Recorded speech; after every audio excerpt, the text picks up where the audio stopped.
ओम नमो भगवते वासुदेवाय। ओम नमो भगवते वासुदेवाय। नारायणं नमस्कृत्यं नरं चैव नरोत्तमं देवीं सरस्वतीं व्यासं ततो जयमुदीरये। नष्टप्रायेषु अभद्रेषु नित्यं भागवत सेवया भगवते उत्तमश्लोके भक्तिर्भवति नैष्टिकी। मूकं करोति वाचालं पङ्गुं लङ्घयते गिरिं यत्कृपातं वन्दे श्रीगुरुं दीनतारिणं परमानन्दमाधव श्रीचैतन्य ईश्वरम्। 44 744 ಸರ್ಹಸ್ಯೋ ಧನುರ್ವೇದ ಸರ್ಹಸ್ಯೋ ಧನುರ್ವೇದ ಸರ್ಹಸ್ಯೋ ಧನುರ್ವೇದಃ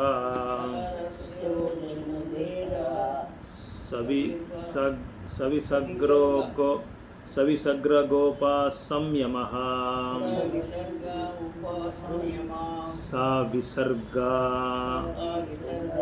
ಸವಿಸರ್ಗ ಉಪಸಂಯಮಃ ಅಸ್ತ್ರಗ್ರಾಮಾಶ್ಚ ಭವತಾ ಶಿಕ್ಷಿತೋ ಯದ್ ಅನುಗ್ರಹಾತ್ ಸರಹಸ್ಯ ಧನುರ್ಬಾಣಗಳನ್ನು ಉಪಯೋಗಿಸುವ ಕಲೆಯ ಜ್ಞಾನವು ಸವಿಸರ್ಗ ಪ್ರಯೋಗ ಉಪಸಂಹ್ಯ ನಿಯಂತ್ರಣಗಳ ಸಹಿತ ಅಸ್ತ್ರಗಳ ಗ್ರಾಮ ಸಕಲ ವಿಧಗಳು ಚ ಮತ್ತು ಭವತಾ ನಿನ್ನಿಂದ ಶಿಕ್ಷಿತ ಕಲಿಯಲ್ಪಟ್ಟಿತು ಯಾರ ಅನುಗ್ರಹ ದಯೆಯಿಂದ ಭಕ್ತಿ ವೇದಾಂತ ಪ್ರಭುಪಾದಕ್ಕೆ ದ್ರೋಣಾಚಾರ್ಯರ ಅನುಗ್ರಹದಿಂದ ಪ್ರಯೋಗದಿಂದ ಸಮರ ಕಲೆಯನ್ನು ಅಸ್ತ್ರಗಳನ್ನು ನಿರೂಪಿಸಿರುವ ರಹಸ್ಯ ಕಲಿತಿರುವರಿ. ಧನುರ್ವೇದ ಅಥವಾ ಮಿಲಿಟರಿ ವಿಜ್ಞಾನವನ್ನು ವೇದ ಮಂತ್ರಗಳಿಂದ ಬಾಣ ಪ್ರಯೋಗಿಸುವ ಹಾಗೂ ನಿಯಂತ್ರಿಸುವ ಅದರ ಎಲ್ಲ ರಹಸ್ಯಗಳು ದ್ರೋಣಾಚಾರ್ಯರು ಕಲಿಸಿಕೊಟ್ಟಿದ್ದರು. ಸ್ಥೂಲವಾಗಿ ಮಿಲಿಟರಿ ವಿಜ್ಞಾನವು ಬೌದ್ಧಿಕ ಅಸ್ತ್ರಗಳನ್ನು ಅವಲಂಬಿಸಿದೆ. ಆದರೆ ವೇದ ಮಂತ್ರಗಳಿಂದ ಪೂರಿತವಾದ ಬಾಣಗಳು ಪ್ರಯೋಗ ಮಾಡುವುದು ಅದಕ್ಕಿಂತ ನಯವಾದ ಕಲೆ. ಇವು ಮೆಷಿ ಗನ್ ಅಥವಾ ಅಣುಬಾಂಬುಗಳಂಥ ಸ್ಥೂಲವಾದ ಬೌದ್ಧಿಕ ಅಸ್ತ್ರಗಳಿಗಿಂತ ಹೆಚ್ಚು ಪರಿಣಾಮಕಾರಿಯಾದವು. ಇಲ್ಲಿ ಬಾಣಗಳನ್ನು ವೇದ ಮಂತ್ರಗಳಿಂದ ಅಥವಾ ಪಾರಮಾರ್ಥಿಕ ಶಬ್ದ ವಿಜ್ಞಾನದಿಂದ ನಿಯಂತ್ರಿಸಲಾಗುತ್ತದೆ. ಭಗವಾನ್ ಶ್ರೀರಾಮನ ತಂದೆಯಾದ ದಶರಥ ಮಹಾರಾಜರು ಶಬ್ದದಿಂದಲೇ ಬಾಣಗಳನ್ನು ನಿಯಂತ್ರಿಸುತ್ತಿದ್ದನೆಂದು ರಾಮಾಯಣದಲ್ಲಿ ಹೇಳಲಾಗಿದೆ. ವಸ್ತುವನ್ನು ಕಣ್ಣಿಂದ ನೋಡಿದೆ ಶಬ್ದ ಕೇಳಿಯೇ ಅವನು ಬಾಣಗಳಿಂದ ತನ್ನ ಗುರಿಯನ್ನು ಭೇದಿಸುತ್ತಿದ್ದ. ಆದ್ದರಿಂದಲೇ ಇದು ಈಗ ಬಳಸುತ್ತಿರುವ ಪಾರದರ್ಶಕ ಮಿಲಿಟರಿ ಅಸ್ತ್ರಗಳಿಂದ ಮಿಗಿಲಾದ ನಯವಾದ ಮಿಲಿಟರಿ ಜ್ಞಾನ. ದ್ರೋಣಾಚಾರ್ಯರು ಅರ್ಜುನನಿಗೆ ಇದೆಲ್ಲವನ್ನು ಕಲಿಸಿಕೊಟ್ಟಿದ್ದರು. ಈ ಎಲ್ಲ ವಿದ್ಯಾ ಪ್ರಯೋಜನಗಳಿಂದ ಅರ್ಜುನನು ದ್ರೋಣಾಚಾರ್ಯಗೆ ಕೃತಜ್ಞನಾಗಿರಬೇಕು ಎಂಬುದು ದ್ರೌಪದಿ ಇಚ್ಛೆಯಾಗಿತ್ತು ಮತ್ತು ದ್ರೋಣಾಚಾರ್ಯ ಅನುಪಸ್ಥಿತಿಯಲ್ಲಿ ಅವರ ಪುತ್ರನೇ ಅವರ ಪ್ರತಿನಿಧಿ. ಇದು ಸಾಧ್ವಿ ಸೌಕೃತಿಯ ಅಭಿಮತ ಕರ್ಮನಿಷ್ಠ ಬ್ರಾಹ್ಮಣನ ದ್ರೋಣಾಚಾರ್ಯರು ಮಿಲಿಟರಿ ವಿಜ್ಞಾನ ಗುರುವೇದಕಾರಕನೆಂದು ವಾದ ಮಾಡಬಹುದು. ಆದರೆ ಒಬ್ಬ ಬ್ರಾಹ್ಮಣನ ಅವನ ಜ್ಞಾನ ಪ್ರಕಾರವು ಯಾವುದೇ ಇರಲಿ ಗುರುವೇ ಆಗಿರಬೇಕು ಎಂಬುದೇ ಅದಕ್ಕೆ ಉತ್ತರ. ವಿದ್ಯಾಖಂಡಿತ ಬ್ರಾಹ್ಮಣನು ವಿದ್ಯೆ ಕಲಿಸಿ ಗುರುವಾಗಬೇಕು, ಪುರೋಹಿತನಾಗಿರಬೇಕು, ದಾನ ಸ್ವೀಕರಿಸನಾಗಿರಬೇಕು. ನಿಜವಾದ ಬ್ರಾಹ್ಮಣನಿಗೆ ಇಂಥ ವೃತ್ತಿಗಳನ್ನು ಅಂಗೀಕರಿಸಲು ಅಧಿಕಾರವಿದೆ.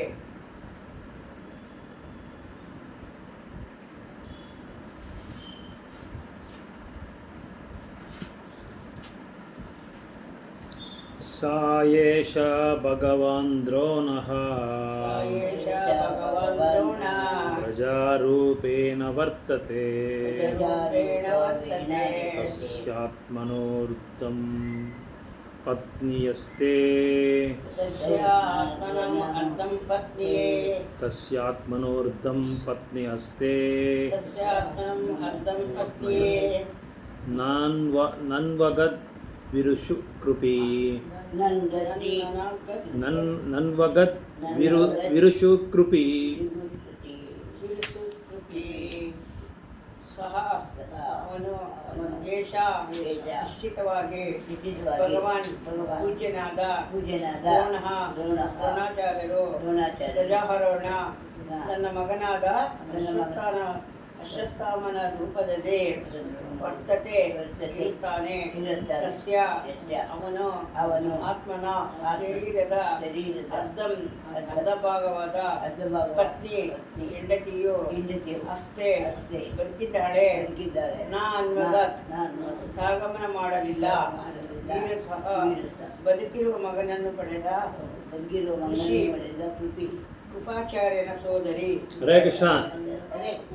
ಓಹೋ ಅವರು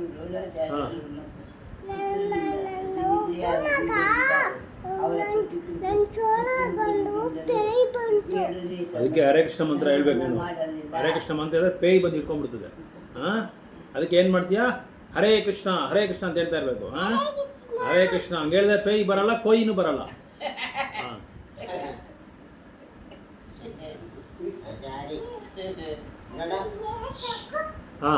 ಇಲ್ಲಿ ನೋಡಿ, ಕ್ಲಾಸ್ ನಡೆದು ಮಾತಾಡಬಾರ್ದು ಇವಾಗ. ಆಮೇಲೆ ಮಾತಾಡೋಣ. ಅಜ್ಜಿನ ಡಿಸ್ಟರ್ಬ್ ಮಾಡಬಾರ್ದು, ಯಾವ ಅಜ್ಜಿನೂ ಡಿಸ್ಟರ್ಬ್ ಮಾಡಬಾರ್ದು. ಆಯ್ತಾಯ್ತಾ? ದಿ ವೈಫ್ ಆಫ್ ಯಾವುದಮ್ಮ? ದ್ರೋಣಾಚಾರ್ಯನ ಪತ್ನಿ ಕೃಪಿ.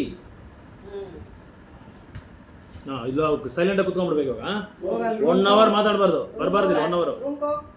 ದ್ರೋಣಾಚಾರ್ಯರ ಪತ್ನಿ ಕೃಪಾಚಾರ್ಯ ಸೋದರಿ ಅಪೌರುಷ ಗ್ರಂಥಗಳ ಪ್ರಕಾರ ಶ್ರದ್ಧಾ ಭಕ್ತಳಾದ ಪತ್ನಿಯ ಗಂಡನ ಅರ್ಧಾಂಗಿಯಾಗಿದ್ದು ಅವಳಿಗೆ ಸಂತಾನವಿಲ್ಲದಿದ್ದರೆ ಪತಿಯೊಡೆ ಸಹಗಮನ ಮಾಡುವುದು ಸಮರ್ಥನೀಯವೇ.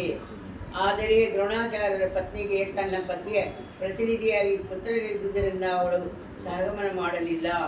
ವಿಧವೆಯಾಗಿ ತನ್ನ ಪತಿಯಿಂದ ಜೀವಂತ ಪುತ್ರನಿದ್ದರೆ ಅವಳು ನಾಮ ಮಾತ್ರ ವಿಧಿವೆಯಷ್ಟೇ. ಹೀಗೆ ಉಭಯ ಸಂದರ್ಭಗಳಲ್ಲೂ ಅಶ್ವತ್ಥಾಮ ದ್ರೋಣಾಚಾರ್ಯ ಪ್ರತಿನಿಧಿ. ಆದ್ದರಿಂದ ಅಶ್ವತ್ಥಾಮನನ್ನು ಸಾಯಿಸುವುದೆಂದರೆ ದ್ರೋಣಾಚಾರ್ಯರನ್ನು ಸಾಯಿಸಿದಂತೆಯೇ.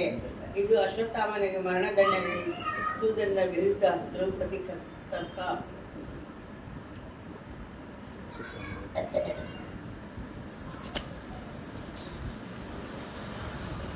46 46 ತದ್ಧರ್ಮಾಜ್ಞ ಮಹಾಭಾಗ ಭಾವದ್ಭೀರ್ ಗೌರವಂ ಕುಲಂ ವೃಜಿನಾಂ ನರ್ಹತಿ ಪ್ರಾಪ್ತುಂ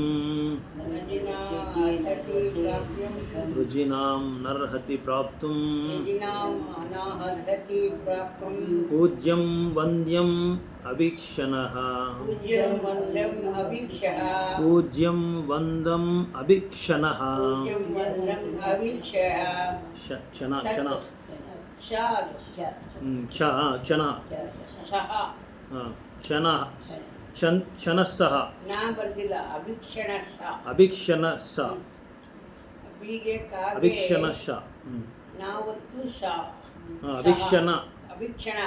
ಕ್ಷಣಸ್ಸಹ ಆದ್ದರಿಂದ ಧರ್ಮತತ್ವಗಳಲ್ಲಿ ಎಚ್ಚರವುಳ್ಳವನೇ ಮಹಾಭಾಗ, ಅತ್ಯಂತ ಅದೃಷ್ಟಶಾಲಿಯೇ, ಬಹುವೃದ್ಧಿ, ತಮ್ಮಿಂದ ಗೌರವಂ ಮಹಾನಿತ್ಯವಾದ ಕುಲಂ ವಂಶವು ವ್ಯಜಿನಂ ಸಂಕಟವನ್ನು ನಾಹರ್ಹತೆ ಯೋಗ್ಯವಲ್ಲ ಪ್ರಾಪ್ತಿ ಪಡೆಯಲು ಪೂಜ್ಯಹರ್ಯವಾದ ವಂದ್ಯಂ ಗೌರವವಾದ ಅನುಕ್ಲೇಶ ಸತತವಾಗಿ ಧರ್ಮಸಂಚಿತ ಜ್ಞಾನೆಯಿಂದ ಇರೈ ಅದೃಷ್ಟಶಾಲಿಗೆ ಸರ್ವದ ವೇದರು ಪೂಜ್ಯರು ಆಗಿರುವ ಮಹಾನಿತ್ಯ ಕುಟುಂಬದ ಏನು ಕುಟುಂಬ? ಮಹಾನಿತ್ಯವಾದ ಮಹೋನ್ನತವಾದನಾ? ನೀಗೆ ವಾವತ್ತು ಮಾನಿತ್ವ ಸದಾ ನಿಮಗೆ ದುಃಖ ಉಂಟು ಮಾಡುವುದು ನಿಮಗೆ ಒಳ್ಳೆಯದಿಲ್ಲ. ಗೌರವಾನ್ವಿತ ಕುಟುಂಬದವರೇ ಅತ್ಯಲ್ಪ ಅವಮಾನವು ದುಃಖವು ಕಾರಣವು ಸಾಕು. ಆದರೆ ಸುಸಂಸ್ಕೃತವಾದ ವ್ಯಕ್ತಿ ಪೂಜನೆ ಕುಟುಂಬದವರಿಂದ ವ್ಯವಹರಿಸುವಾಗ ಸದಾ ಎಚ್ಚರಿಕೆಯಿಂದಿರಬೇಕು.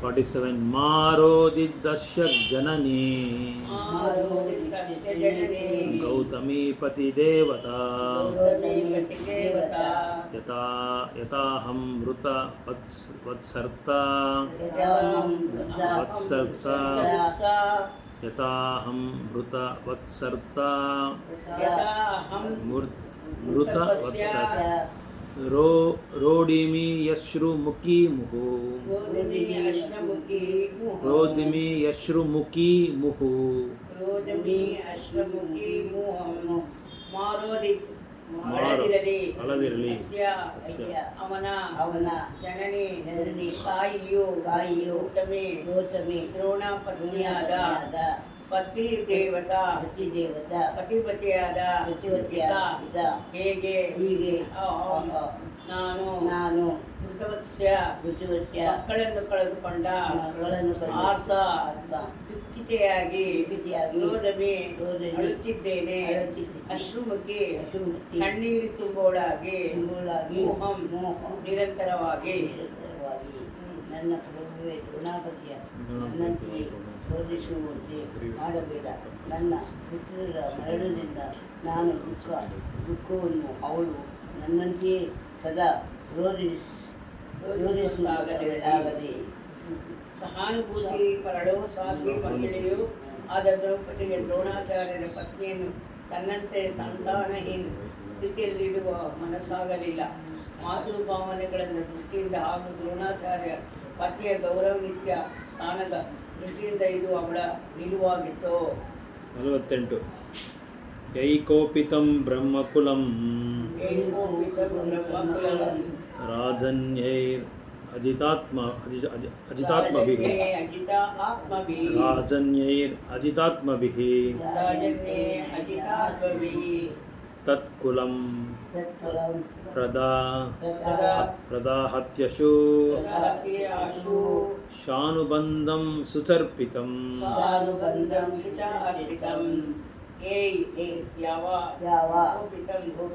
ಕೋಪಗೊಳಿಸಲ್ಪಡುವುದು ಬ್ರಹ್ಮಕುಲಂ ಬ್ರಾಹ್ಮಣ ವರ್ಗ ರಾಜನ್ಯೇ ಕ್ಷತ್ರಿಯರಿಂದ ನಿಗ್ರಹವಿಲ್ಲದ ಆತ್ಮಾಭಿ ತನ್ನಿಂದ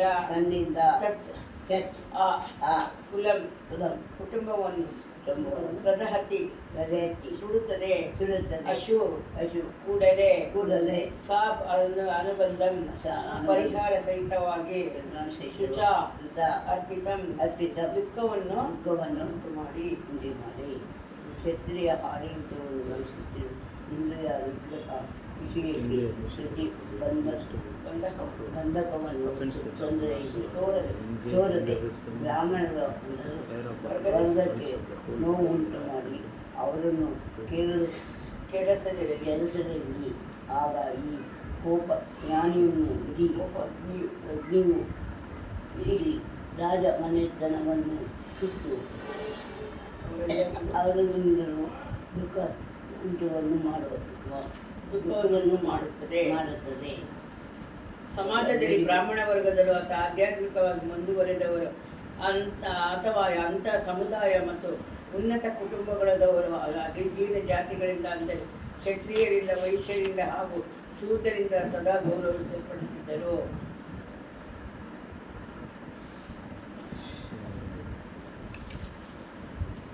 ಸೊ ನಾವು ಇಂದಿನ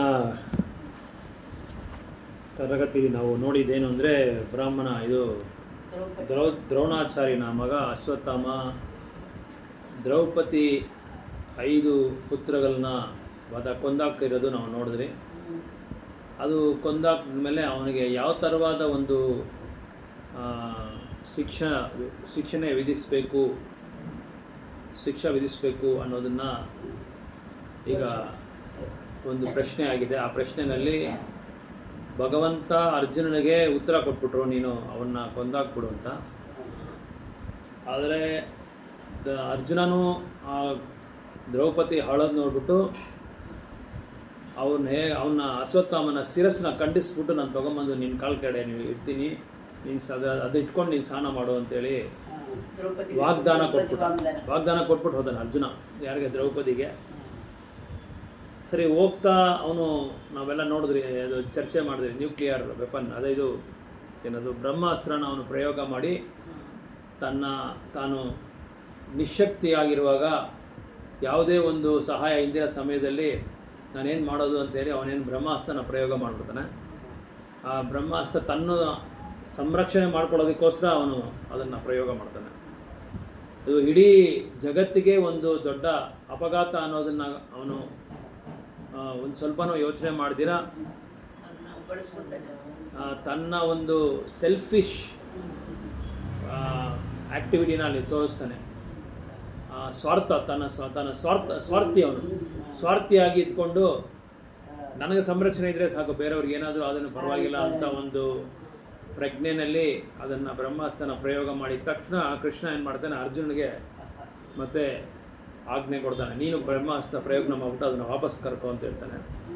ಸೊ ಅರ್ಜುನನು ಪ್ರಯೋಗ ಮಾಡಿ ಅದನ್ನು ವಾಪಸ್ ಕರೆದ ಮೇಲೆ ಅದು ದೊಡ್ಡ ಒಂದು ಸೂರ್ಯನ ಗೋಳ ಥರ, ಅದು ಬ್ರಹ್ಮಾಂಡ ಸೂರ್ಯನ ಗೋಳ, ಅದು ಎರಡು ಬಂದು ಕ್ಲಾಶ್ ಆಗುತ್ತೆ. ಖಗೋಳ ಎರಡೂ ಬ್ರಹ್ಮಾಸ್ತ್ರ, ಇವ್ರು ಬಿಟ್ಟರೆ ಬ್ರಹ್ಮಾಸ್ತ್ರ, ಅವ್ರು ಬಿಟ್ಟರೆ ಬ್ರಹ್ಮಾಸ್ತ್ರ. ಅರ್ಜುನ ಬಿಟ್ಟಿರೋದು ಅಶ್ವತ್ಥಾಮ ಬಂದು ಎರಡು ಕ್ಲಬ್ ಆಗಿ ಅದು ದೊಡ್ಡ ಆರ್ಚು ಕ್ರಿಯೆ ಸೃಷ್ಟಿ ಮಾಡುತ್ತೆ. ಅದನ್ನೇ ಖಗೋಳ, ಅದು ಸೂರ್ಯನ ಗೋಳ ಥರ ಇರುತ್ತೆ. ಖಗೋಳ ಥರ ಅದೇ. ಆಗ ಅದು ಅದು ವಾಪಸ್ ತೊಗೊಂಡು, ಅದು ಯಾಕಂದರೆ ಅಶ್ವತ್ಥಾಮನಿಗೆ ವಾಪಸ್ ತೊಗೊಳಕ್ಕೆ ಬರಲ್ಲ.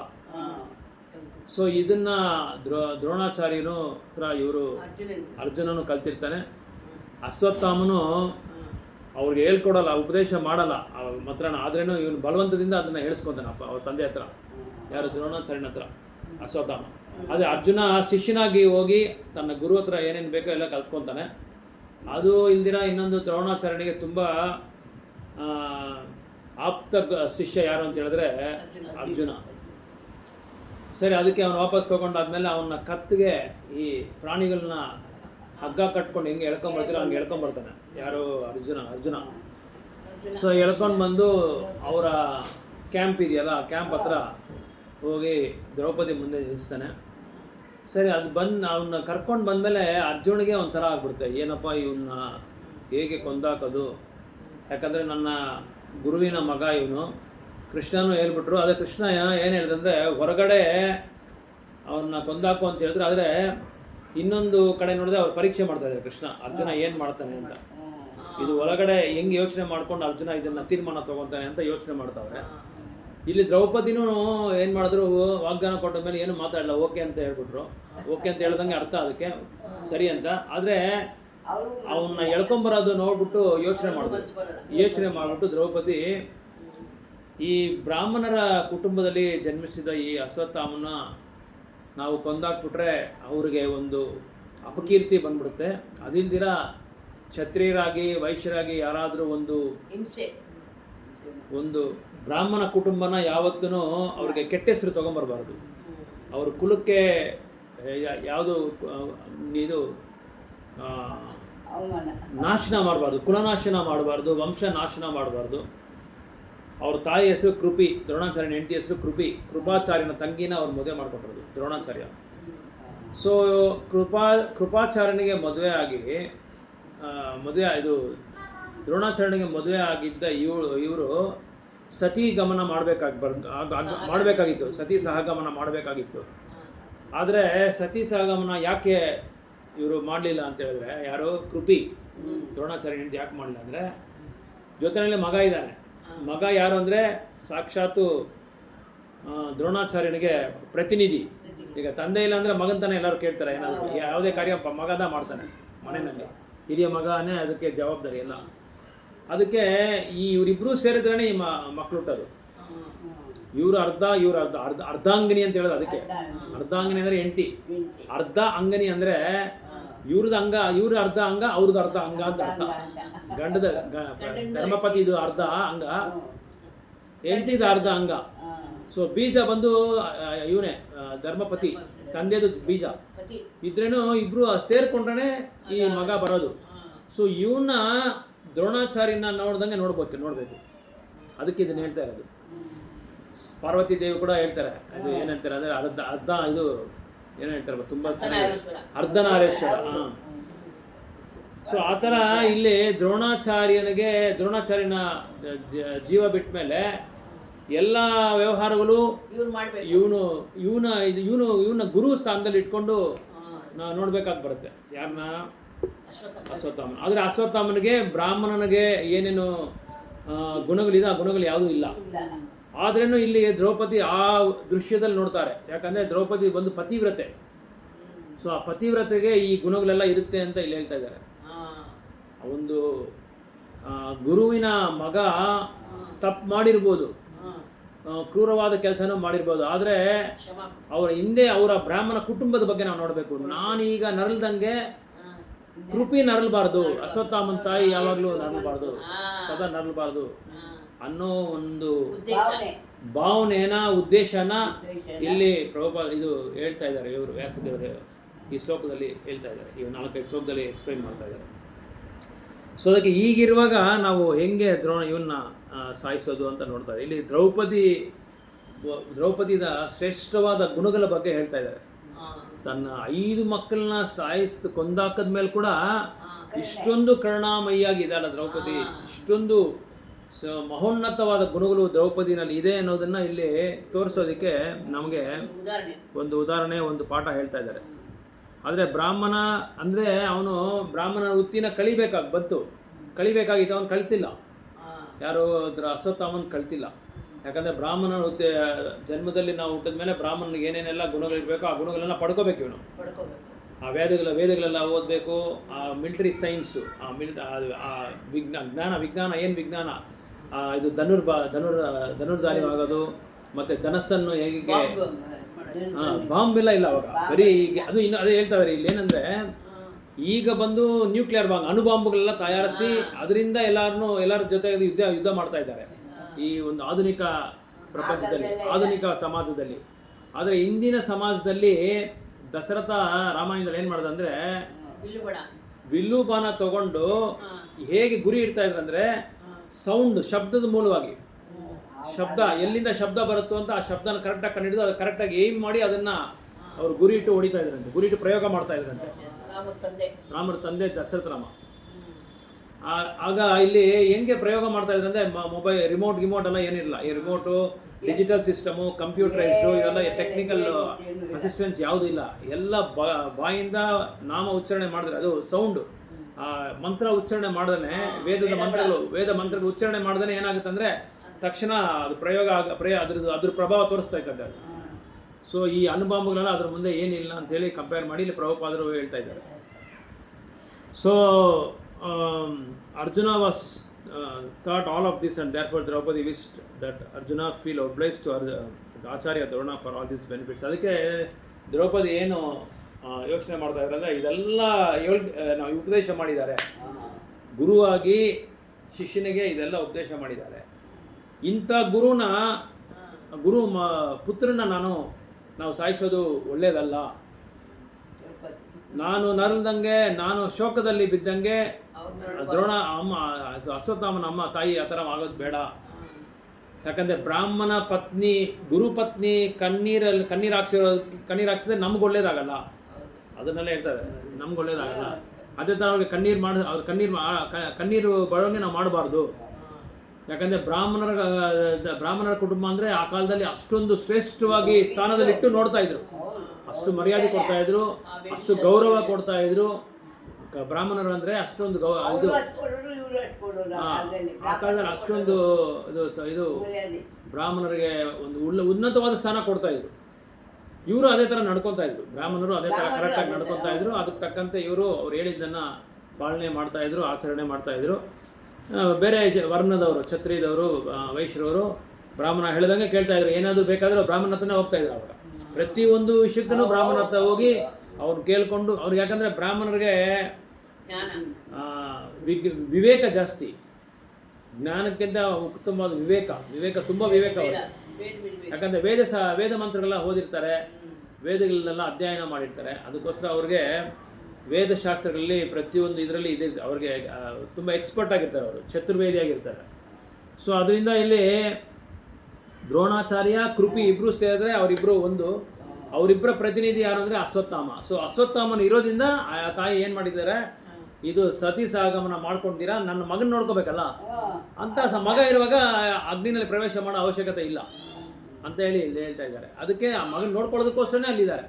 ಸೊ ಆ ಮಗ ಯಾರಂದರೆ ಎಲ್ಲಿ ದ್ರೋಣಾಚಾರ್ಯನ ನೋಡೋ ಜಾಗದಲ್ಲಿ ಅವ್ನು ನೋಡ್ಬೋದು, ದ್ರೋಣಾಚಾರ್ಯನ ನೋಡ್ಬೋದು. ದ್ರೋಣಾಚಾರ್ಯ ಇಲ್ಲ ಅನ್ನೋ ಒಂದು ಇದಿಲ್ಲ, ವ್ಯವಸ್ಥೆ ಇಲ್ಲ. ಯಾಕಂದರೆ ಅಶ್ವತ್ಥಾಮ ನೋಡಿದ್ರೆ ದ್ರೋಣಾಚಾರ್ಯನ ನೋಡ್ದಂಗೆ, ಯಾಕೆ ಮಗನ ನೋಡಿದ್ರೆ ತಂದೆ ನೋಡ್ದಂಗಲ್ಲ, ತಂದೆ ನೋಡಿದ್ರೆ ಮಗನ ಆ ಥರ ಒಂದು ಇದರಲ್ಲಿ ಇಟ್ಕೊಂಡು ನೋಡಬೇಕು ಅಂತ ಹೇಳ್ತಾ ಇದ್ದಾರೆ.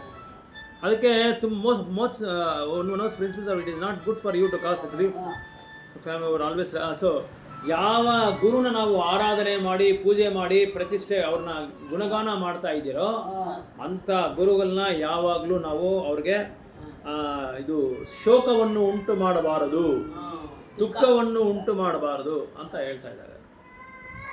ಸೊ ಸ್ವಲ್ಪ ಏನಾದರೂ ಅವ್ರನ್ನ ನಾವು ನಿಂದೆ ಮಾಡೋದು ಇಲ್ಲ ಅವ್ರ ಬಗ್ಗೆ ನಾವು ತಪ್ಪಾಗಿ ಮಾತಾಡೋದು ಸ್ವಲ್ಪ ಇದ್ದರೆ ಕೂಡ ಏನಾಗುತ್ತೆ ಅಂದರೆ ಇದು cultured men should always be careful in dealing with worship.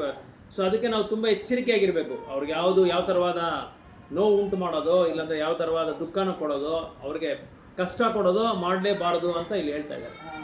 ಇನ್ನೊಂದು ಇಲ್ಲಿ ಗುರು ಬಗ್ಗೆ ಶಿಷ್ಯನ ಬಗ್ಗೆ ಹೇಳ್ತಾ ಇದ್ದಾರೆ.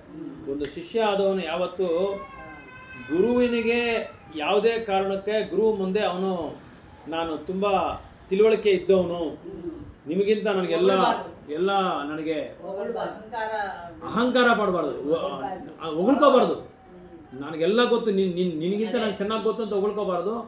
ಗುರುನ್ ಬೇಕಂತ ಪ್ರಶ್ನೆ ಕೇಳೋದು, ಪ್ರಶ್ನೆ ಕೇಳೋದು ಅದು ಕೇಳಬಾರ್ದು. ಒಂದು ವೇಳೆ ಆ ಗುರು ಹತ್ರ ಎಲ್ಲ ಕಲ್ತ್ಕೊಂಡು ಅವನು ಒಳ್ಳೆ ವಿವೇಕಿ ಆಗ್ಬಿಟ್ರೆ ಆದ್ರೇನು ಅಂಥ ಸಮಯದಲ್ಲಿ ಕೂಡ ಅವನು ಗುರು ಹತ್ರ ಏನು ಹೇಳ್ಬೇಕಂದ್ರೆ ನಾನು ಮೂರ್ಖ ಅಂತ ಹೇಳ್ಬೇಕಂತೆ, ನನಗೇನು ಗೊತ್ತಿಲ್ಲ. ಚೈತನ್ಯ ಮಹಾಪ್ರಭು ಹೇಳ್ಕೊಟ್ರದ್ದು ಇದು. ಚೈತನ್ಯ ಮಹಾಪ್ರಭು ಅದೇ ಕೇಳಿದ್ರು, ಪ್ರಕಾಶಾನಂದ ಸರಸ್ವತಿ ಬಂದು ಅವ್ನು ಕೇಳಿದ್ರು ಚೈತನ್ಯ ಮಹಾಪ್ರಭು, ನೀನೊಂದು ಸನ್ಯಾಸಿ ಆಗಿದ್ದೀಯಾ, ವೇದಗಳೆಲ್ಲ ಓದ್ತೀರಾ, ನೀನು ಈ ಥರ ಹುಚ್ಚಿನ ಥರ ಆಡ್ತಾ ಇದೆಯಲ್ಲ ಅಂತ ಕೇಳಿದ್ರೆ ನನ್ನ ಗುರು ಆ ಥರ ನನಗೆ ಹೇಳಿದ್ರು, ನೀನೊಬ್ಬ ಹುಚ್ಚ ನೀನು, ಅದಕ್ಕೆ ನೀನು ಹರಿನಾಮ ಮಂತ್ರ ಹೇಳು ಯಾವಾಗಲೂ ಅಂತೇಳಿ ಹೇಳಿದ್ರು. ಅದಕ್ಕೆ ನಾನು ಹರಿನಾಮ ಮಂತ್ರ ಹೇಳ್ತಾ ಇದ್ದೀನಿ. ಭಗವಂತನೇ ಆ ಥರ ಹೇಳ್ತಾರೆ ಅಂದರೆ ಅರ್ಥ ನಮ್ಗೆ ಹೇಳ್ತಾರದು, ನಾವೆಲ್ಲ ಇದು ಅಂತ ಹೇಳ್ತಾ ಇರೋದು. ನಮಗೆ ಹರಿನಾಮ ಬಿಟ್ಟು ಬೇರೆ ಗತಿ ಇಲ್ಲ, ನಿಮ್ಗೆಲ್ಲ ನೀವು ಹರಿನಾಮ ಹೇಳಲೇಬೇಕು ಅಂತ ಹೇಳ್ತಾರೆ.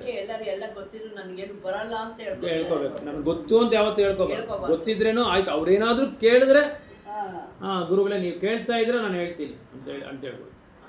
ಸೊ ಯಾವಾಗಲೂ ಗುರುಗಿಂತ ನಾನು ಗುರುನೇ ಮಿಂಚಿದವ್ನು ನಾನು ಅಂತ ನಾವು ಯಾವತ್ತು ತೋರಿಸ್ಕೋಬಾರ್ದು, ಹೇಳ್ಕೊಳ್ಬಾರ್ದು, ತೋರಿಸ್ಕೊಳ್ಬಾರ್ದು ಗುರು ಹತ್ರ. ಸೊ ಒಂದು ಗುರುಗೆ ಶಿಷ್ಯ ಯಾವ ಥರ ಇರಬೇಕಂದ್ರೆ, ಒಬ್ಬ ಮಾಸ್ಟರ್ ಇರ್ತಾನೆ, ಆ ಮಾಸ್ಟರ್ ಹತ್ರ ಒಂದು ನಾಯಿ ಇರುತ್ತೆ. ಆ ನಾಯಿ ಹೇಗಿರುತ್ತೆ, ಆ ಮಾಸ್ಟರ್ ಏನು ಹೇಳಿದ್ರೆ ಅದು ಕೇಳುತ್ತೆ, ಆ ಥರ ನಾಯಿ ಥರ ಇರಬೇಕು ಅಂತ ಹೇಳ್ತಾರೆ. ಭಕ್ತಿವಿನೋದ್ ಠಾಕೂರ್ ಮಹಾರಾಜ್ ಹೇಳ್ತಾರೆ, ಹರೇ ಕೃಷ್ಣ ಪ್ರಭು ಈ ಥರ ಇರಬೇಕು ಭಕ್ತರು ಅಂದರೆ ಕೃಷ್ಣ ಥರ. ಸೊ ಅದೇ ಇಲ್ಲಿ ಹೇಳ್ತಾ ಇದ್ದಾರೆ. ಅದಕ್ಕೆ my lord do not make the wife of Dronacharya CRY like my am agreed for the death of my sons. So ಅದಕ್ಕೆ ನಾನೀಗ ಅಳ್ತಾ ಇರೋ ಥರ ಕೃಪಿ ಅಳೋದು ಬೇಡ, ಯಾವ ಕಾರಣಕ್ಕೂ ಅವ್ರಿಗೆ ಅಳೋದು ಬೇಡ, ಅವ್ರನ್ನ ದಯವಿಟ್ಟು ಬಿಟ್ಬಿಡಿ ಅಂತ ದ್ರೌಪದಿ ಬಂದು ಭಗವಂತನ ಪ್ರಾರ್ಥನೆ ಮಾಡ್ತಾ ಇದ್ದಾರೆ. So sympathetic good lady as she was Shrimati Draupadi did not want to put the wife of Dronacharya in same position of child. So ಅವ್ರಿಗೆ ಮಕ್ಕಳಿಲ್ದಿನ ಮಾಡಬೇಡ್ರಿ, ಅವಳನ್ನ ಆಲ್ರೆಡಿ ವಿಧವೆ ಇದ್ದಾರೆ, ಅಂಥ ವಿಧವೆನ ಇನ್ನು ಇರೋದೇ ಒಂದೇ ಮಗ, ಅವನು ಇಲ್ದಿನ ಮಾಡಿಬಿಟ್ರೆ ಅವ್ರಿಗೆ ಯಾರು ಅವ್ರಿಗೆ ದಿಕ್ಕೋಪಾಲಾಗ್ಬಿಡ್ತಾರೆ. ಅವ್ರಿಗೇನು ಗತಿ ಯಾವುದು ಇರಲ್ಲ, ಯಾರು ನೋಡ್ಕೊಳ್ಳೋರು ಅವ್ರು ಇರಲ್ಲ. ಅದಕ್ಕೆ ದಯವಿಟ್ಟು ಅವ್ರನ್ನ ಏನು ಮಾಡಬೇಡಿ ಅಂತ ಹೇಳ್ಬಿಟ್ಟು ಒಂದು ಕಡೆ ತಾಯಿಗೆ ಏನೇನು ಫೀಲಿಂಗ್ಸ್ ಇದೆಯೋ ಅದನ್ನು ಎಕ್ಸ್ಪ್ರೆಸ್ ಮಾಡ್ತಾವ್ರೆ, ಇನ್ನೊಂದು ಕಡೆ ಒಂದು ಗೌರವವಾದ ಒಂದು ಗೃಹಿಣಿ ಯಾವ ಥರ ನಡ್ಕೋಬೇಕೋ ಅದನ್ನು ಇಲ್ಲಿ ಹೇಳ್ಕೊಡ್ತಾ ಇದ್ದಾರೆ ಯಾರು, ದ್ರೌಪದಿ.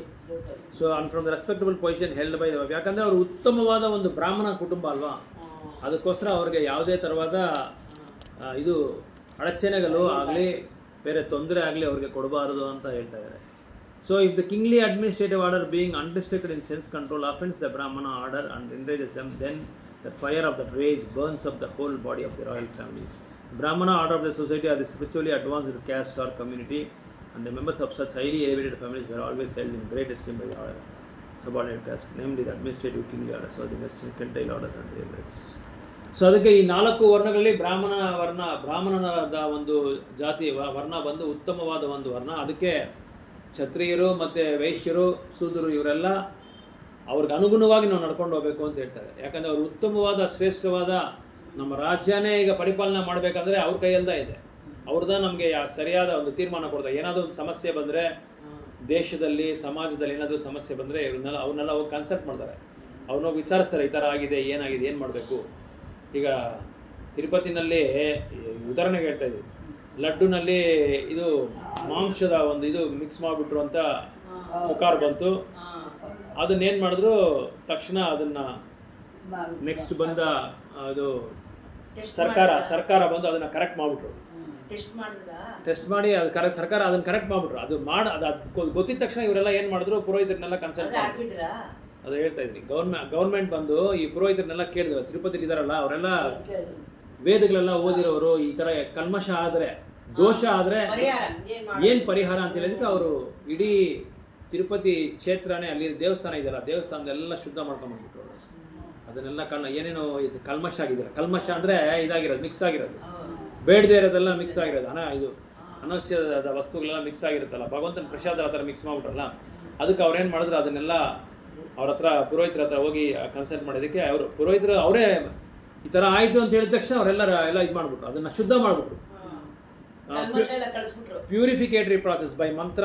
ಅದಕ್ಕೆಲ್ಲ ಮಂತ್ರಗಳಿರುತ್ತೆ, ವೇದ ಮಂತ್ರ. ಈಗ ಆರಾಧನೆ ಮಾಡಿದ್ಮೇಲೆ, ಪೂಜೆ ಮಾಡಿದ್ಮೇಲೆ ಒಂದು ಮಂತ್ರ ಇದೆ. ನಾನೇನಾದರೂ ಮನಸ್ಸಲ್ಲಿ ಆಗಲಿ, ಹಸ್ತದಲ್ಲಾಗಲಿ, ಶಾರೀರಿಕವಾಗಿ ಏನಾದರೂ ನಾನು ಅಪರಾಧ ಮಾಡಿದರೆ ನನ್ನ ಕ್ಷಮಿಸಿ ಅಂತ ಒಂದು ಮಂತ್ರ ಹೇಳಬೇಕು. ಕ್ಷಮಾಪಣೆ ಮಾಡಿರ್ಬೋದು, ನಾವು ಮಾಡಿರ್ತೀವಿ. ಅದಕ್ಕೆ ನಾವು ಭಗವಂತನ ನಾವು ಕೇಳ್ಕೋಬೇಕು. ಈ ಥರ ಏನಾದರೂ ಮಾಡಿದರೆ ನಾನು ಕ್ಷಮಿಸ್ಬಿಡಿ, ನನ್ನ ಅವಿವೇಕತನದಿಂದ ನಾನು ಮಾಡಿರ್ಬೋದು, ಒಂದು ವೇಳೆ ಗೊತ್ತಿಲ್ಲದೇ ಮಾಡಿರ್ಬೋದು, ಅದಕ್ಕೆ ನಾನು ಕ್ಷಮಿಸಿ ಅಂತ ಒಂದೊಂದಕ್ಕೂ ಈ ಥರ ಮಂತ್ರಗಳಿರುತ್ತೆ. ಅದೇ ಥರ ಈ ಥರ ಅಶುದ್ಧ ಆದರೆ ಅದು ಪವಿತ್ರ ಮಾಡೋದಕ್ಕೆ ಒಂದು ಮಂತ್ರಗಳಿರುತ್ತೆ. ಇದು ಗ್ರಹಣ ಆದ್ರೇ ಏನು ಮಾಡ್ತಾರೆ, ಎಲ್ಲ ಶುದ್ಧ ಮಾಡ್ತಾರಲ್ಲ, ಮನೆಗೆಲ್ಲ ಶುದ್ಧ ಮಾಡಿ ದರ್ಬೆ ಹಾಕ್ತಾರೆ, ಇದೆಲ್ಲ ಶುದ್ಧ, ಮನೆಯೆಲ್ಲ ಶುದ್ಧ ಮಾಡ್ತಾರೆ, ಇದು ಸಗಣಿ ಹಾಕಿ ಸಾರಿಸ್ತಾರೆ. ಪೂಜೆ ದೇವರ ಐಟಮ್ಸ್, ಇದು ಮೂರ್ತಿನ, ಭಗವಂತನ ವಿಗ್ರಹ, ಮೂರ್ತಿ, ಇದು ಪಟಗಳು ಎಲ್ಲ ಒರೆಸೋದು, ಕ್ಲೀನೋದು, ಇದೆಲ್ಲ ಏನಕ್ಕೆ ಮಾಡ್ತಾರೆ, ಕಲ್ಮಶ ಆಗಿರುತ್ತೆ. ಅದಕ್ಕೆ ಪರಿಹಾರ ಏನು ಅಂತ ಬ್ರಾಹ್ಮಣರಿಗೆ ಚೆನ್ನಾಗಿ ಗೊತ್ತು. ಅದಕ್ಕೆ ಬ್ರಾಹ್ಮಣರ ಹತ್ರ ಹೋಗಬೇಕು, ಅವ್ರ ಹತ್ರ ಕೇಳಬೇಕು. ಅಂಥ ಶುದ್ಧವಾದ ಪವಿತ್ರವಾದ ಬ್ರಾಹ್ಮಣರುಗಳಿಗೆ ಯಾವತ್ತೂ ಈ 3 ಕ್ಲಾಸ್ ಇದೆಯಲ್ಲ, ಬೇರೆ 3 ವರ್ಣಗಳು, ಕ್ಷತ್ರಿಯ, ವೈಶ್ಯ, ಶೂದ್ರ, ಅವರು ಬಂದು ಯಾವಾಗಲೂ ಅವರಿಗೆ ದಾಸರಾಗಿರಬೇಕು, ಅವ್ರಿಗೆ ಸೇವೆ ಮಾಡಬೇಕು, ಅವ್ರನ್ನ ವಿಚಾರಿಸ್ಕೊಂಡು ಅವ್ರ ಹತ್ರ ಸಲಹೆ ತಗೊಂಡು ಪ್ರತಿಯೊಂದು ಕೆಲಸ ಮಾಡಬೇಕು ಅನ್ನೋದನ್ನು ಇಲ್ಲಿ ಶಾಸ್ತ್ರದಲ್ಲಿ ಉಲ್ಲೇಖನೆ ಕೊಡ್ತಾ ಇದ್ದಾರೆ. ಅದೇ ಥರ ಇಲ್ಲಿ ಗುರು ಶಿಷ್ಯ ಒಂದು ಸಂಬಂಧ ಹೇಗಿರಬೇಕು, ಗುರು ಹೇಳಿದ್ದ ಒಂದು ಉಪದೇಶಗಳನ್ನ ಸರಿಯಾಗಿ ಪಾಲನೆ ಮಾಡಬೇಕಾಗಿದ್ದ ಒಂದು ಕರ್ತವ್ಯ ಶಿಷ್ಯಂದು. ಅದೇ ಥರ ಗುರು ಅಂತ ತಿಳ್ಕೊಂಡು ವೇದಗಳಕ್ಕೆ, ಶಾಸ್ತ್ರಗಳ ಪ್ರಮಾಣಕ್ಕೆ ವಿರುದ್ಧವಾಗಿ ನಡ್ಕೊಳ್ಳೋದು ತುಂಬ ತಪ್ಪು. ಅಂಥ ಗುರುನ ನಾವು ನಿರ್ಲಕ್ಷ್ಯ ಮಾಡಬೇಕು, ಬೇಡ ಅಂತ. ಒಂದು ವೇಳೆ ಗುರು ಶಿಷ್ಯನ ಸ್ವೀಕಾರ ಮಾಡಿಕೊಂಡ ಮೇಲೆ ಶಿಷ್ಯ ಬಂದು ಆ ಗುರು ಹೇಳಿದ ಉಪದೇಶಗಳು ವೇದಸಾರನ್ನು ಬೇಸ್ ಮಾಡಿ ಅದಕ್ಕೆ ಸಂಬಂಧವಾಗಿ ಅವನು ಉಪದೇಶ ಮಾಡಿ ಅದನ್ನು ಪಾಲನೆ ಮಾಡಬೇಕಿರೋ ಕರ್ತವ್ಯ ಶಿಷ್ಯಂದು. ಯಾವುದೇ ಇದು ಈ ಗುರು ಶಿಷ್ಯದ ಮಧ್ಯದ ಈ ಒಂದು ಇದಿದೆ, ಈ ಒಂದು ಸಂಬಂಧನ ಚೆನ್ನಾಗಿ ಬೆಳೆಸ್ಕೊಬೇಕು ಯಾವಾಗಲೂ. ಸೊ ಗುರು ಹೇಳೋದಂಗೆ ಶಿಷ್ಯ ಪಾಲನೆ ಮಾಡಬೇಕು. ಅದೇ ಥರ ಗುರುನು ವೇದಶಾಸ್ತ್ರಗಳಲ್ಲಿ ಏನು ಹೇಳ್ತಾರೋ ಅದನ್ನೇ ಅವನು ಉಪದೇಶ ಮಾಡಬೇಕಲ್ಲಿ, ಬೇರೆ ಯಾವುದು ಉಪದೇಶ ಮಾಡಬಾರ್ದು. ಆ ಥರ ಇದ್ರೇ ನಾವು ಗುರು ಒಂದು ಸ್ಥಾನಕ್ಕೆ ನಾವು ಹೋಗಬೇಕು, ಇಲ್ಲ ಗುರು ಸ್ಥಾನಕ್ಕೆ ನಾವು ಹೋಗಬಾರ್ದು ಅಂತ ಶಾಸ್ತ್ರಗಳಿರುತ್ತೆ. ಯಾಕಂದರೆ ಗುರು ಬಂದು ಗುರು ಶಿಷ್ಯ ಪರಂಪರೆಯಲ್ಲಿ ಬಂದಿರಬೇಕು. ಆ ಗುರು ಶಿಷ್ಯ ಪರಂಪರೆಯಲ್ಲಿ ಬಂದಿರೋ ಗುರುನ ಮಾತ್ರನೇ ನಾವು ಅಂಗೀಕಾರ ಮಾಡಬೇಕು. ಬೇರೆ ಯಾರನ್ನೋ ಇಂಥವ್ರನ್ನೋ ಗುರುನ ಸ್ವೀಕಾರ ಮಾಡಬಾರ್ದು. ಅಪಸಂಪ್ರದಾಯದಲ್ಲಿರೋ ಗುರುನ ಸ್ವೀಕಾರ ಮಾಡಿದ್ರೆ ಅದು ತಪ್ಪಾಗ್ಬಿಡುತ್ತೆ ಅಂತ ಹೇಳ್ತಾರೆ. ಸಂಪ್ರದಾಯ ಬಂದು ಕರೆಕ್ಟಾಗಿರಬೇಕು, ಅಧಿಕಾರಪೂರ್ವವಾದ ಸಂಪ್ರದಾಯ ಇರಬೇಕು. ಅಂದರೆ ಶಾಸ್ತ್ರದಲ್ಲಿ ಅದಕ್ಕೆ ಉಲ್ಲೇಖನ ಇರುತ್ತೆ, ಇಂಥ ಸಂಪ್ರದಾಯ ಬಂದು ಶ್ರೇಷ್ಠವಾದದ್ದು. ಈಗ ನಮ್ಮದು ಗೌಡಿಯ ಸಂಪ್ರದಾಯ ಬಂದು ಮಧ್ಯ ಸಂಪ್ರದಾಯದಿಂದ ನಾವು ಬಂದಿರೋದು. ಅದೇ ಥರ ಶ್ರೀ ಸಂಪ್ರದಾಯ, ಲಕ್ಷ್ಮೀ ಸಂಪ್ರದಾಯ, ಅದು ರಾಮಾನುಜಾಚಾರ್ಯ ಅವರು ಅದಕ್ಕೆ ಇದು ನಾಯಕರು, ಅವರು ಆಚಾರ್ಯ. ಮತ್ತು ಅದೇ ಥರ ಕುಮಾರ ಸಂಪ್ರದಾಯ ಮತ್ತು ರುದ್ರ ಸಂಪ್ರದಾಯ, ಎಲ್ಲ ಸಂಪ್ರದಾಯ ಬಂದು ಅಧಿಕಾರಪೂರ್ವವಾದದ್ದು. ಶಾಸ್ತ್ರಗಳಲ್ಲಿ ಶಾಸ್ತ್ರ ಪ್ರಮಾಣದಲ್ಲಿ ಇದೆ. ಇಂಥವರೆಲ್ಲ ಅಲ್ಲ ಶಾಸ್ತ್ರ ಪ್ರಮಾಣದಲ್ಲಿ ಇದೆ, ಇಂಥ ಸಂಪ್ರದಾಯದಲ್ಲಿ ನೀವು ಆಚರಣೆ ಮಾಡಬೇಕು, ಅವ್ರನ್ನ ನೀವು ಫಾಲೋ ಮಾಡಬೇಕು, ಅವ್ರ ಹತ್ರ ನೀವು ಪಾಠ ಕಲಿಬೇಕು ಅನ್ನೋದನ್ನ ಇದೆ. ಆ ಥರ ಗೌಡಿ ಸಂಪ್ರದಾಯ ನಾವು ಬಂದು ಮಧ್ವ ಸಂಪ್ರದಾಯದಿಂದ ಒಂದು ಬ್ರಾಂಚ್ ನಮ್ಮದು ಮಾಧವೇಂದ್ರ ಪುರಿ ಇದಾರಲ್ಲ ಅವರಿಂದ ನಮಗೆ ಸಂಪ್ರದಾಯ ಬಂದಿದೆ, ಗೌಡಿ ಸಂಪ್ರದಾಯ ಬಂದಿರೋದು. ಸೊ ಈ ಗೌಡಿ ಸಂಪ್ರದಾಯದಲ್ಲಿ ಬರೋದು ಎಲ್ಲದಕ್ಕೂ ಗುರು ಇದ್ದಾರೆ, ಅವ್ರಿಗೆ ಗುರು ಇದ್ದಾರೆ, ಅವ್ರಿಗೆ ಗುರು ಇದ್ದಾರೆ, ಕೃಷ್ಣ ಅವ್ರಿಗೂ ಗುರು ಇದ್ದಾರೆ. ಪರಂಪರೆ ಹಂಗೆ ಬರ್ತಾ ಇರುತ್ತೆ. ಅಂಥ ಒಂದು ಇದರಲ್ಲಿ ನಾವು ಹಂಗೆ ಒಂದು ವೇಳೆ ಅವ್ರ ಹತ್ರ ನಾವು ಉಪದೇಶ ತೊಗೋಬೇಕು, ಬೇರೆಯವ್ರ ಹತ್ರ ಉಪದೇಶ ತೊಗೋಬಾರ್ದು. ಆ ಥರ ಬೇರೆಯವ್ರ ಥರ ಉಪದೇಶ ತೊಗೊಂಡ್ರೆ ಏನಾಗುತ್ತೆ ಅಂತ ಹೇಳಿದ್ರೆ ನಾವು ಆಧ್ಯಾತ್ಮಿಕವಾದ ಒಂದು ಮುನ್ನಡೆ ನೋಡೋಕ್ಕಾಗಲ್ಲ. ಆಧ್ಯಾತ್ಮಿಕದಲ್ಲಿ ನಾವು ಮುಂದೆ ಬರೋಕ್ಕಾಗಲ್ಲ, ಜೈವಂತ ನಾವು ಮಾಡೋಕ್ಕಾಗಲ್ಲ, ಅದರಲ್ಲಿ ಮುಂದುವರಿಯೋಕ್ಕೂ ಆಗಲ್ಲ, ಅದರಲ್ಲಿ ನಾವು ವಿಜಯನೂ ನೋಡೋಕ್ಕಾಗಲ್ಲ, ಸಕ್ಸಸ್ ನಮ್ಮ ಗುರಿನ ನಾವು ತಲುಪೋಕ್ಕಾಗಲ್ಲ.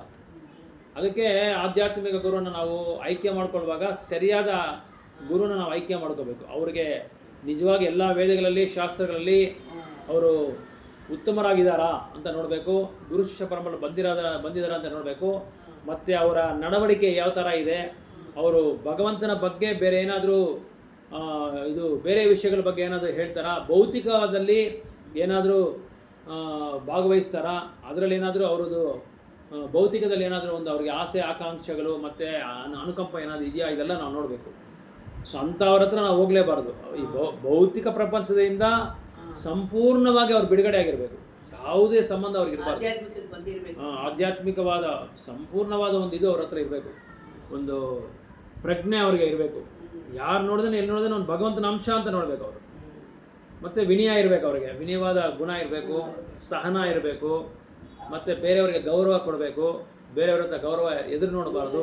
ಇದೆಲ್ಲ ಯಾರ್ಯಾರಿಗೆ ಇದೆಯೋ ಅವರು ಉತ್ತಮವಾದ ಒಂದು ಆಚಾರ್ಯ ಅಂತ ಹೇಳ್ತಾರೆ. ಮತ್ತು ಆಚಾರ್ಯ ಅಂದರೆ ಅವರು ಯಾವುದನ್ನು ಯಾರಿಗೇನು ಉಪದೇಶ ಮಾಡಿದ್ರು ಅದನ್ನು ಅವ್ರು ಆಚರಣೆ ಮಾಡಬೇಕು, ಅವ್ರು ಆಚರಣೆ ಮಾಡ್ಕೊಂಡು ಬೇರೆಯವ್ರಿಗೆ ಪ್ರಚಾರ ಮಾಡಬೇಕು. ಆವಾಗ ಅದರಲ್ಲಿ ಪವಿತ್ರತೆ ಇರುತ್ತೆ, ಶಕ್ತಿ ಇರುತ್ತೆ, ಆವಾಗ ಅದನ್ನು ಅವ್ರು ಅಂಗೀಕಾರ ಮಾಡ್ತಾರೆ. ಸೊ ಈ ಥರ ಗುರು ಸ್ಥಾನ ಬಂದು ತುಂಬ ವಿಶೇಷವಾದ ಸ್ಥಾನ. ಅದೇ ಇಲ್ಲಿ ದ್ರೋಣಾಚಾರ್ಯನಿಗೆ ಅರ್ಜುನಿಗೆ ಇಲ್ಲಿ ಹೋಲಿಸ್ತಾ ಇದ್ದಾರೆ ಪ್ರಭುಪಾದರು. ಅವರಿಬ್ಬರ ಇದು ಬಂದು ಅಷ್ಟೊಂದು ಪರಿಪೂರ್ಣತವಾದ ಒಂದು ಸಂಬಂಧ ಅಂತ ಹೇಳ್ತಾ ಇದ್ದಾರೆ. ಸೊ ಗುರು ಏನು ಹೇಳ್ತಾರೆ ಅದನ್ನು ನೋಡಿ. ಈಗ ಸಂದೀಪಾನಿ ಮುನಿ ಕಟ್ಟಿಗೆಗಳು ಎತ್ಕೊಂಡು ಬಂದರೆ ಕೃಷ್ಣ ಬಲರಾಮ ಇಬ್ಬರು ಹೋದರು, ಕೃಷ್ಣ ಬಲರಾಮ ಸುಧಾಮ ಎಲ್ಲ ಹೋದರು. ಇದಕ್ಕೆ ಕಾಡಿಗೆ ಹೋಗ್ಬಿಟ್ಟು ಕಟ್ಟಿಗೆಗಳು ತೊಗೊಂಬಂದು ಜೋರು ಮಳೆನಲ್ಲೇ ಅರೇಂಜ್ ಮಾಡಿದ್ರು. ಮರದ ಮೇಲೆ ಕೂತ್ಕೊಂಡ್ಬಿಟ್ರು ಸುಧಾಮನು ಕೃಷ್ಣ. ಆದ್ರೂ ಕಟ್ಟಿಗೆಗಳನ್ನ ಎಲ್ಲ ಕೈ ಇಟ್ಕೊಂಡು ಗುರು ಹೇಳಿದ್ದಾರೆ ಅಂತ ಅದನ್ನು ತೊಗೊಂಡು ಹೋಗ್ಬೇಕಂತ ಇವ್ರು ಬರಲೇ ಇಲ್ಲ ಎಷ್ಟೊತ್ತಾದಿನೋ. ಆಮೇಲೆ ಸುಧಾಮ ಇವರು ನೋಡಿದ್ರು, ಯಾರು ಸಂದೀಪಾನಿ ಮನಿ ನೋಡಿ ಬೇರೆ ಶಿಷ್ಯರೆಲ್ಲ ಕರ್ಕೊಂಬಂದು ಇಲ್ಲಿದ್ದಾರೆ ನೋಡೋಣಪ್ಪ ಅಂತೇಳಿ ನೋಡಿದ್ಮೇಲೆ ಇವ್ರು ಇದ್ಮೇಲೆ ಕೂತ್ಕೊಂಡಿದ್ರು. ಆಮೇಲೆ ಅವ್ರನ್ನ ಕರ್ಕೊಂಡು ಹೋದ್ರು, ಮಳೆ ಮೇಲೆ ಮರದ ಮೇಲೆ ಕೂತ್ಕೊಂಡಿದ್ರು. ಆಮೇಲೆ ಇವ್ರನ್ನ ಕರ್ಕೊಂಡು ಹೋದ್ರು. ಸೊ ಆ ಥರ ಕೃಷ್ಣನೇ ಒಂದು ಗುರು ಯಾವ ಥರ, ಶಿಷ್ಯ ಯಾವ ಥರ ಇರಬೇಕು ಗುರು ಹತ್ರ, ಅವರೇ ಗುರುನ ಅಂಗೀಕಾರ ಮಾಡಿಕೊಂಡ್ರು. ಈಗ ವ್ಯಾಸದೇವರು ನಾರದ ಮುನಿನ ಅಂಗೀಕಾರ ಮಾಡಿಕೊಂಡ್ರು. ನಾರದ ಮುನಿಗೆ ವ್ಯಾಸದೇವರು ಸಾಕ್ಷಾತ್ ಭಗವಂತನೇ, ಕೃಷ್ಣ ಸಾಕ್ಷಾತ್ ಭಗವಂತ ಆಗಿದ್ರೇನು ಸಂದೀಪಾನಿ ಮುನಿನ ಗುರುವಾಗಿ ಸ್ವೀಕಾರ ಮಾಡಿಕೊಂಡ್ರು. ಈ ಥರ ಎಲ್ಲ ಪ್ರತಿಯೊಬ್ಬರು ನಾರದ ಮುನಿನೂ ಬ್ರಹ್ಮನ ಗುರುವಾಗಿ ಸ್ವೀಕಾರ ಮಾಡಿಕೊಂಡ್ರು, ಬ್ರಹ್ಮ ಮಹಾವಿಷ್ಣುನ ಸ್ವೀಕಾರ ಮಾಡಿಕೊಂಡ್ರು. ಸೊ ಗುರು ಇಲ್ದಿರ ಯಾವುದೇ ಒಂದು ಆಧ್ಯಾತ್ಮಿಕವಾದ ಪ್ರಜ್ಞೆ ನಮಗೆ ಸರಿಯಾಗಿ ಸಂಪೂರ್ಣವಾಗಿ ನಾವು ಪಡೆಯೋಕ್ಕಾಗಲ್ಲ ಅನ್ನೋದನ್ನು ಇಲ್ಲಿ 44ನೇ ಶ್ಲೋಕದಲ್ಲಿ ಇಲ್ಲಿ ತೋರಿಸ್ತಾ ಇದ್ದಾರೆ ಇವರು ಪ್ರಭುಪಾದರು. ಸೊ ಇನ್ನು ಮಿಕ್ಕಿದ್ದು ನೆಕ್ಸ್ಟ್ ಕ್ಲಾಸಲ್ಲಿ ನೋಡೋಣ. 48 ಶ್ಲೋಕ ಆಗಿದೆ, 48ವರೆಗೂ ಆಗಿದೆ. ಇನ್ನು 4 ಶ್ಲೋಕ ಆಗಿದ್ರೆ ಇದು ಮುಗೀತದೆ. ಓಕೆ, ಪ್ರಾರ್ಥನೆ ಮಾಡೋಣ. ಹರೇ ಕೃಷ್ಣ. ಉಗ್ರಂ ವೀರಂ ಮಹಾವಿಷ್ಣುಂ ಜ್ವಲಂತಂ ಸರ್ವತೋಮುಖಂ ನರಸಿಂಹಂ ಭೀಷಣಂ ಭದ್ರಂ ಮೃತ್ಯೋರ್ಮೃತ್ಯುಂ ನಮಾಮ್ಯಹಂ. ಉಗ್ರಂ ವೀರಂ ಮಹಾವಿಷ್ಣುಂ ಜ್ವಲಂತಂ ಸರ್ವತೋಮುಖಂ ನರಸಿಂಹಂ ಭೀಷಣಂ ಭದ್ರಂ ಮೃತ್ಯೋರ್ಮೃತ್ಯುಂ ನಮಾಮ್ಯಹಂ.